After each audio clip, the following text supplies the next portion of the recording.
Alright guys, Jay Robarge Performance here. Yeah, look at this gem.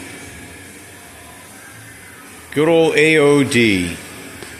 I did a C6 teardown video, I don't know, a month or two ago, and I was hoping I did such a bad job on it nobody would want me to do one of those again, but yeah, alright, here we are. So I'm going to do a teardown on this. I'm going to do it different than I did the last one. Last one I set up the camera stand and just kind of went for it. I don't know, if I had somebody to kind of move the camera around and show stuff, that would be the best way to do it, but I don't.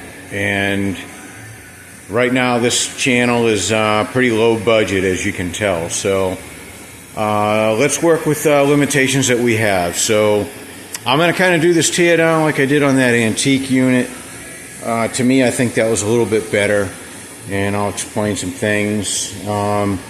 So this won't be just your average teardown. What I'm going to do, stick around to the end of this or fast forward, whatever you need to do. I'm going to kind of blow your mind here on these and show you how much of this transmission I'm actually throwing in the trash. This is... I don't mind building these units, but I have been trying to get away from them for, I don't know, 20 years. Since 25 years, since I started this, because I always thought, man, just go to the 4R70W. Why are we messing with this? But I don't know, lately a lot of people seem to want them again, which is kind of crazy. It's like they've kind of got I don't know, the popularity's coming back.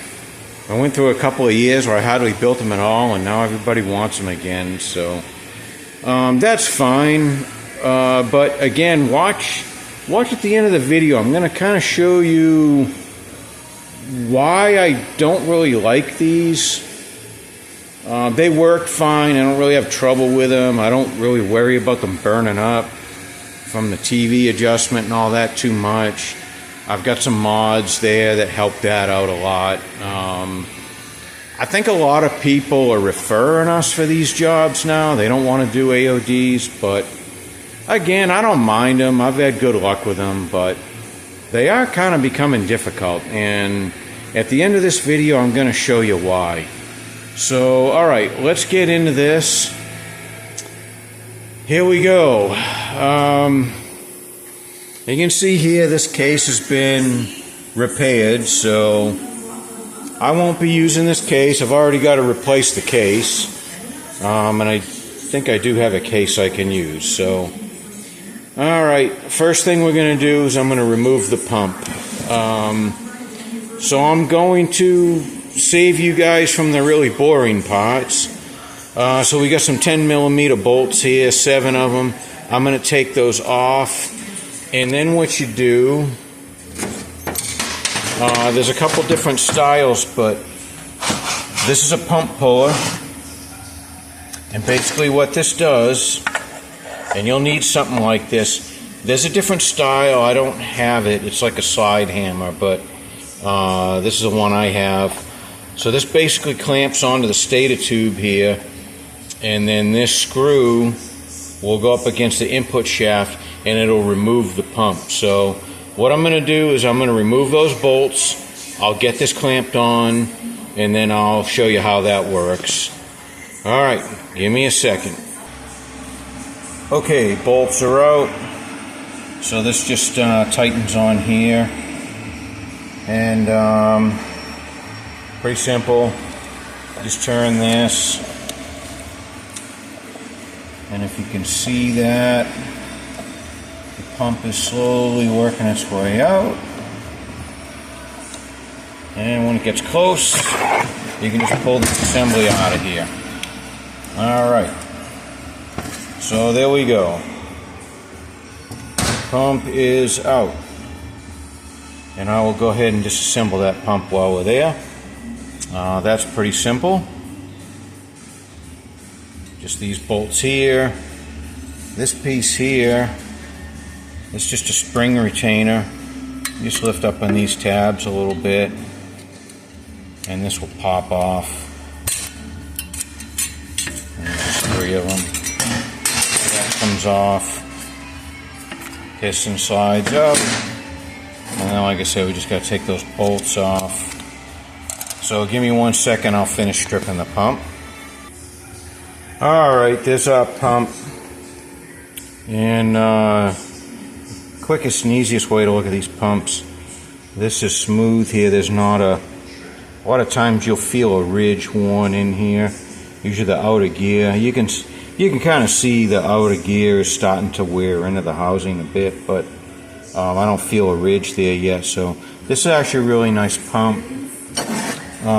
Gears look good, thankfully.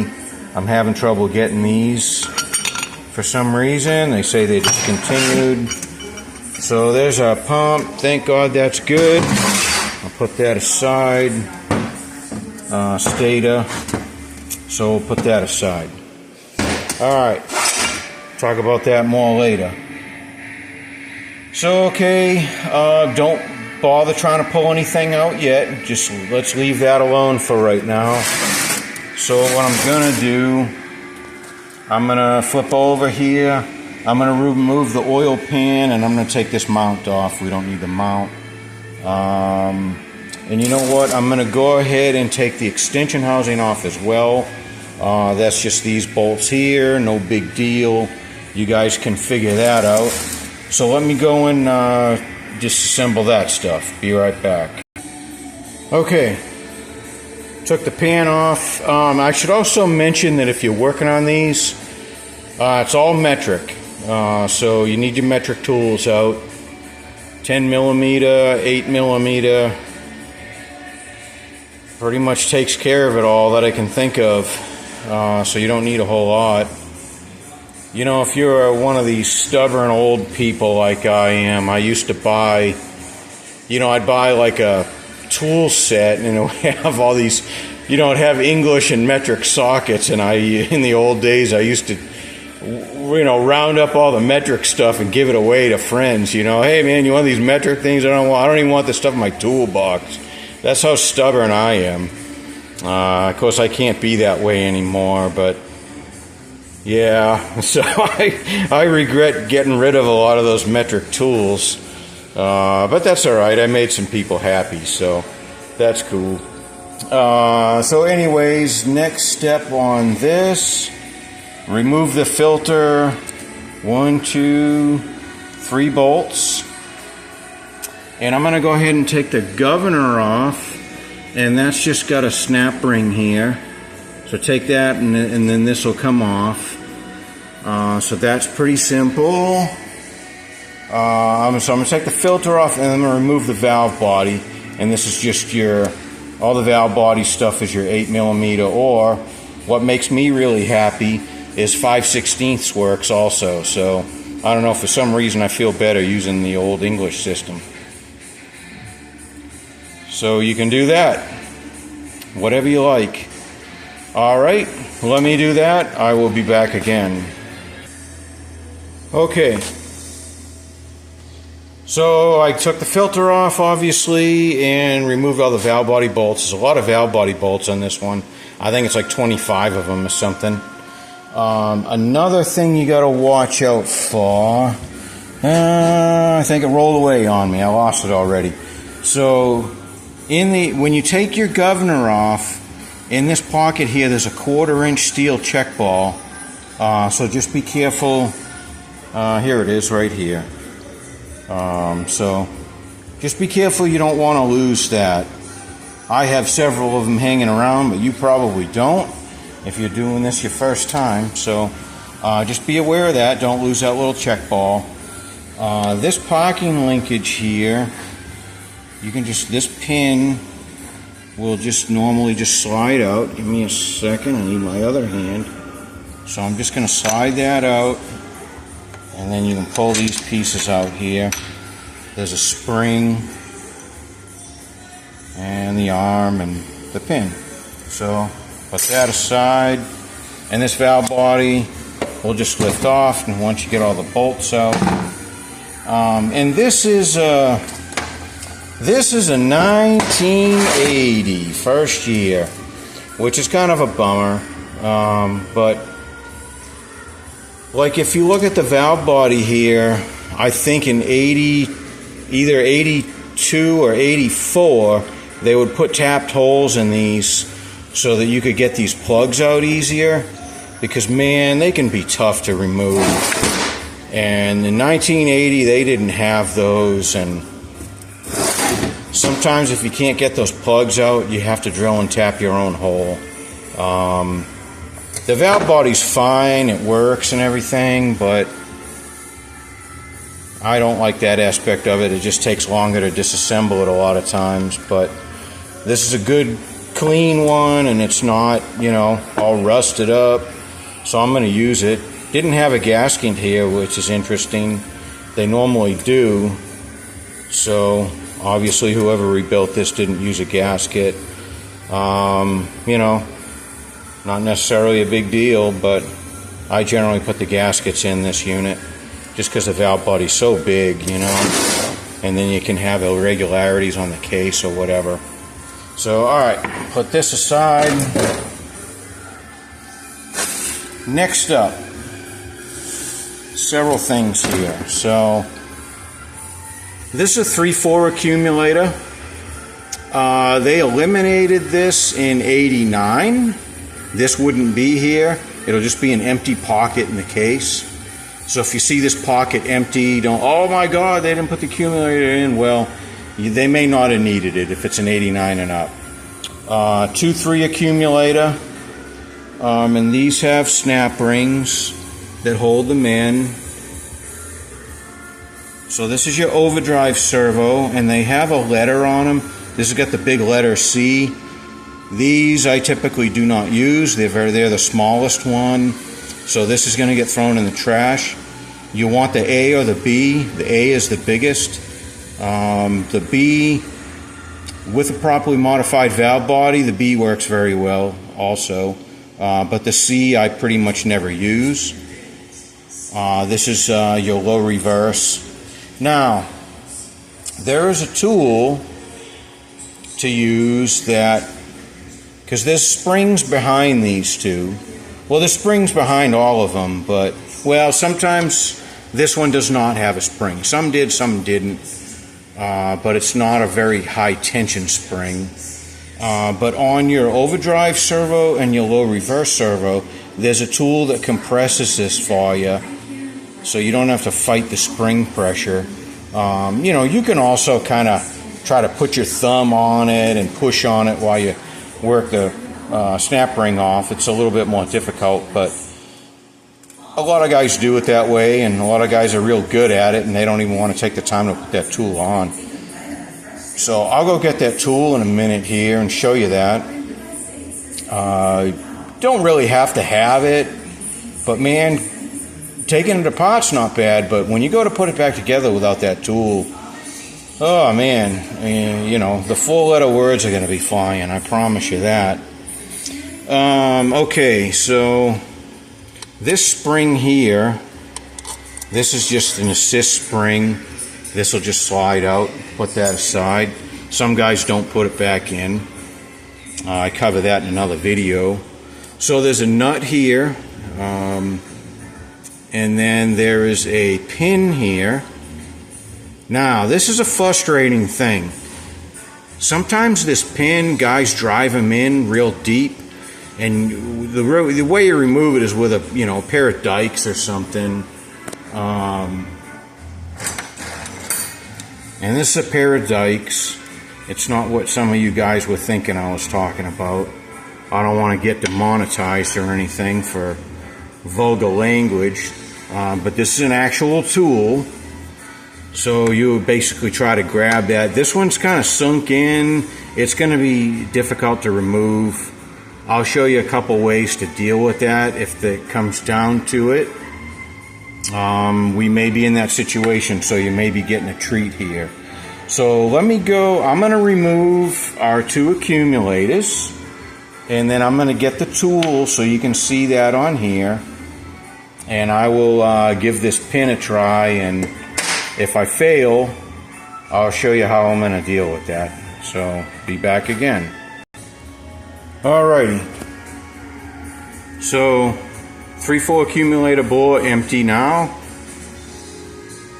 2-3 accumulator, low reverse. I left overdrive in, so let me show you what came out of here. Alright, so 3-4 accumulator. Here's our snap ring.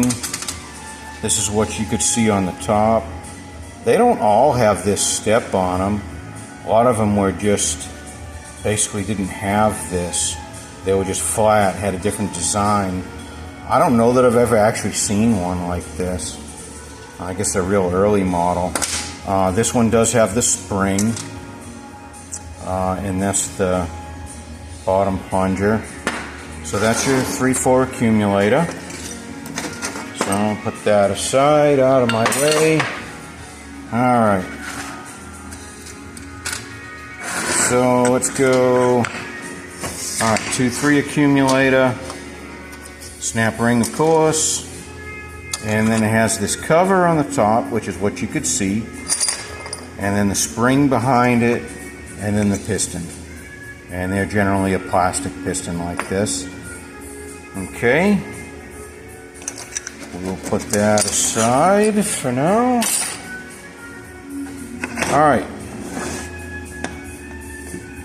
Low reverse servo. Got a spring. And these are not super, so if you don't have the tool to compress this, don't be afraid to take it apart. These springs are not super stiff normally, so it's not gonna fly out and smash you in the face typically. So basically you just got your piston and then your cover, which is what you could see in there. Alright. Put that aside as well.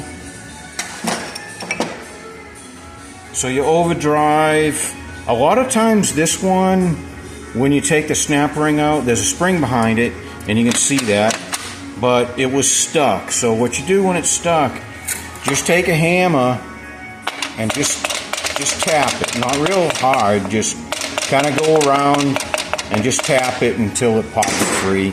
It generally will just pop free.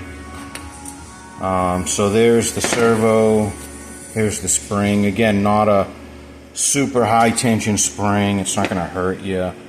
And then this piston will come out of here. And so there's the piston. But again, that's the old C servo. I'm not going to use it, but alright. So now let's talk about this.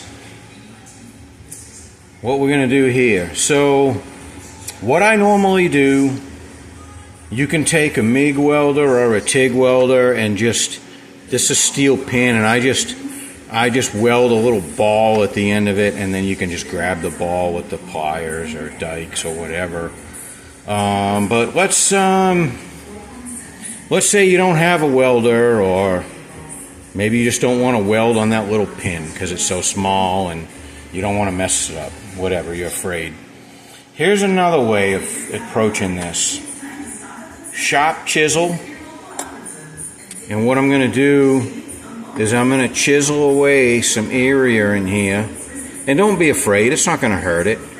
But I'm just going to chisel away some of the material in here. You could maybe use a little Dremel tool or something too and grind it down. But I'm just going to use a chisel and remove enough material where I can hopefully get in there better with the pliers. This doesn't always work, but most of the time it will work. And man, I can't stress to you, when you guys build these and put these together, you don't need to whale this pin in. Put it flush with the surface. So basically when you're putting it in, take your hammer and let your hammer, and you're not going to hit this hard, it doesn't go in hard or anything. You're just going to let your hammer stop at that flange, okay? It does not need to be any deeper than that. Any deeper than that, you're going to create this problem that we're dealing with right now. So give me a second. I'm going to go ahead and chisel this out and see if I can get it like that so you can see that method. Normally, like I said, I honestly prefer the welder. And then it has a ball on here, and then nobody can ever really hammer it in too far after it's got that ball on it. But again, I'm, gearing myself more towards the home builder here, so let's try that method. This is how I used to do it years ago. Alright, hang on a second. Alright guys, I'm sorry. I did some hacking away at this. I still couldn't get it. I just don't have the patience for it. But this will probably work, but if you had the other, a different pair of dikes that were, had a straight nose on them, I think you could get it out with that. I don't have a pair of those here. I believe I do at another shop, but in any case, don't get desperate and try to just drive, because that's what holds this manual select lever from coming out. So don't ever get desperate and try to knock it through and I'll bust that pin out. And don't ever do that. You'll end up wrecking the case. This case is not much good anyways. The bell is not. You could cut the bell off and put a aftermarket bell or something on this. It would be fine for that. But I'm just gonna go ahead and weld it. Maybe I'll do that at the end of the video and you can see that. So let's not worry about that right now, but kind of good that you saw that. It's always good to see the difficult part of the job, so you always know what you get yourself into, but I wouldn't concern yourself with that too much. If you just had a little bit more patience, you'll get it. I'm trying to get through this. I kind of want to leave and just get this done. So, alright, so now that we took everything out, we're going to go over here. Our input shaft is kind of stuck because we use that puller, but just grab this and just start pulling things out of here.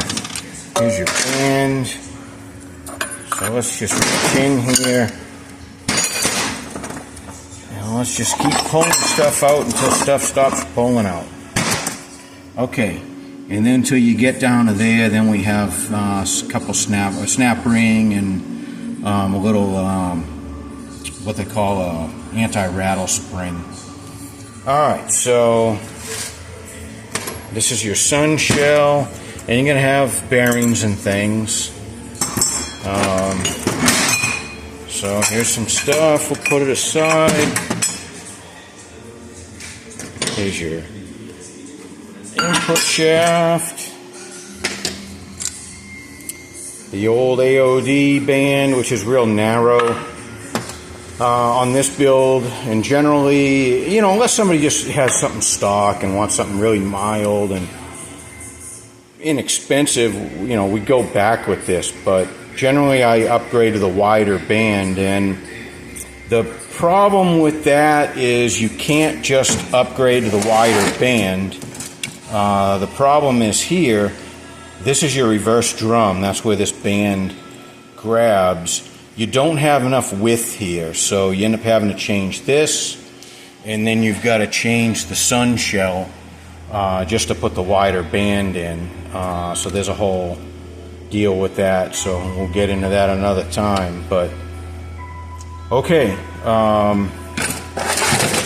so this here, this is your intermediate clutch pack. These will just come off, and I'm gonna have a hard time doing this with one hand, but these will just slide off of here, and these are your intermediate frictions and steels, and I'll need both hands for that. So give me a second. This should just come off too. These drums will just separate. Here's your forward drum, thrust washer bearings. Some of these had a bearing here rather than this thrust washer. The later model ones had the bearing. So we'll tear into that. So let me tear this stuff apart real quick and I'll show you that. Hang on. Okay, so typical clutch drum stuff is you have a snap ring at the top that holds your clutch pack in. So you're just going to remove that, and your typical frictions and steels kind of gig. I'm just going to put that aside for now. There's a piston here. I have not bothered to remove it. This is a one-way clutch assembly. So there's just a snap ring here you take off and this stuff will pop apart. Pretty simple. Honestly, I'm not going to bother taking this apart because, again, we're going with the wider band, so I'm not going to use any of this stuff. Like I said, a lot of stuff. Wait till you see how much stuff I throw away. So I'm going to put that aside. Forward clutch, I'm sorry. This is a disc spring from that reverse clutch. Put that back there.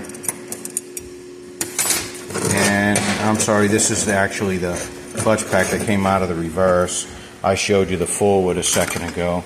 Pretty similar. Same kind of stuff. Alright, this guy here. This is a heavy spring that can hurt you. And you've got a retainer and a snap ring, and you need a good compressor to do that. I apologize, it did not show you that, but you know what, I'll show that compressor in another video. I'll show how that works. It's real simple. But if you're going to get into doing this stuff yourself, you know, you can probably do this with some C-clamps or something and get by, and you know, I hope you don't get your teeth knocked out if the C-clamps slip off or something. It's a pretty stout spring. I mean, there's some force behind it. Springs are kind of scary sometimes, but this piston will just slide out. Honestly, this drum won't get used either. I'll explain that later. So, okay, let's continue on here. Move things out of the way. This was our intermediate clutch pack. This is the second gear, big clutch pack, very strong. Those are typically not a problem. Alright, so if you can see down in here, there's a snap ring here and it's got a tab. And you can usually just grab this and just pull it out. That one's an easy one because it's got those little tangs on it or whatever. Now, weird, I'm not seeing it. There's normally, or supposed to be, there's supposed to be a spring in here that keeps this from doing this. And somebody did not put the spring in. So that kind of sucks. I can't show you that. Alright, well, normally it's in here. Wait a minute, I might see something. No, I don't know. No, sorry, I thought I saw something. I take a hook like this. It's normally in here, and I just grab it. It's a loop, and I just grab it and pull it out. So that's normally what I do here. So your planetary assembly, this should just pull out. And there you go. This piece here, in my other hand. So this will just slide off. This is your center support. There's a one-way clutch in here.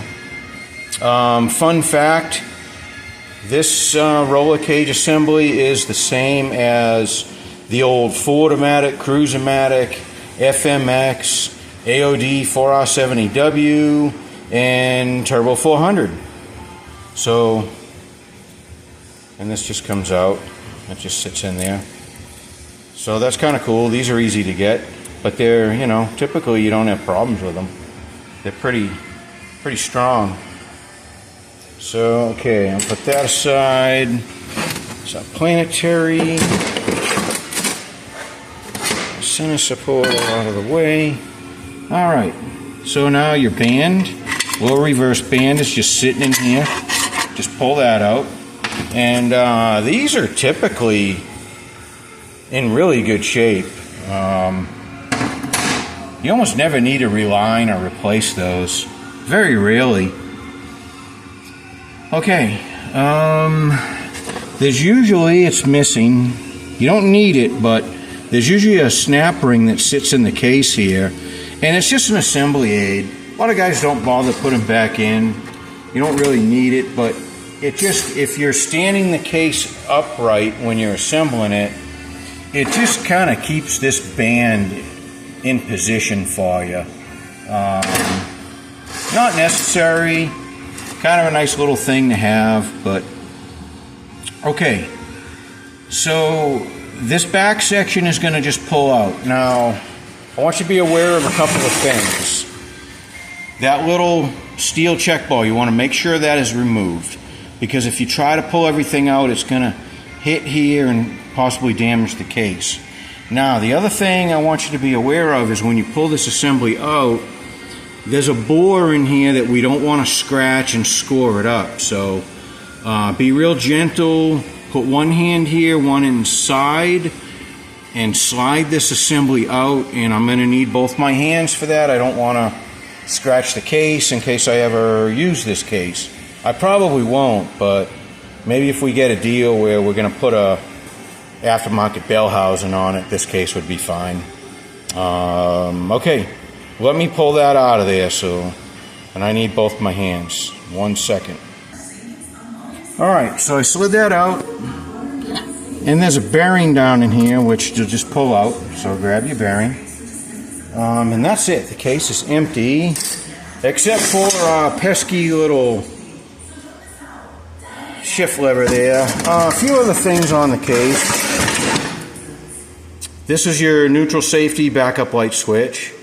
So this just unscrews, and then there's some plugs in it for the pressure ports. So I'll go ahead and remove that stuff. Now, one thing you want to check that's real important with these cases, if you look inside this bore, this is where these 3 sealing rings ride, and just make sure, sometimes you'll see that the rings have worn grooves into the case. So make sure, and this one's in good shape. It's too bad the bell is cracked on this one.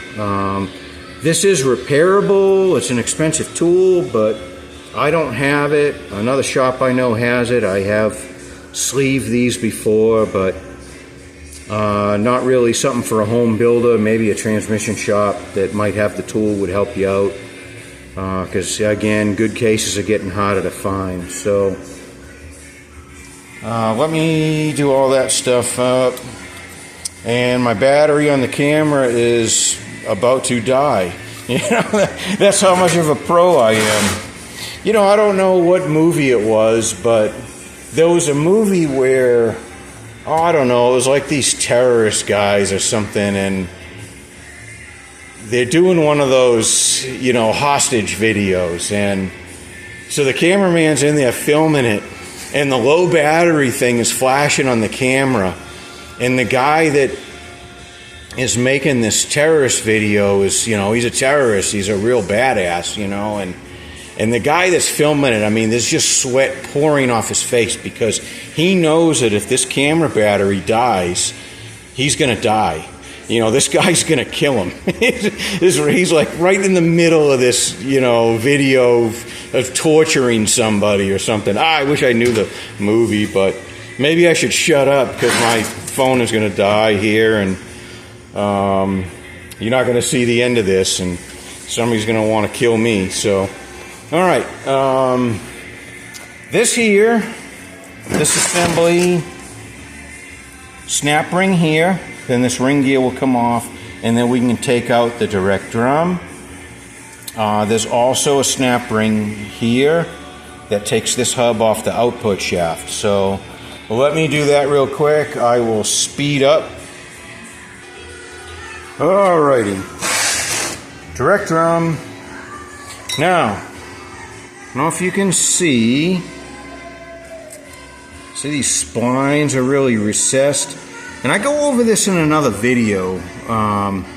You almost always have to replace this drum because of this spline recession, and I bet you, if we look here, you can see here, well, yeah, it's rubbing. that input shaft rubs on here and pinches off this lube hole.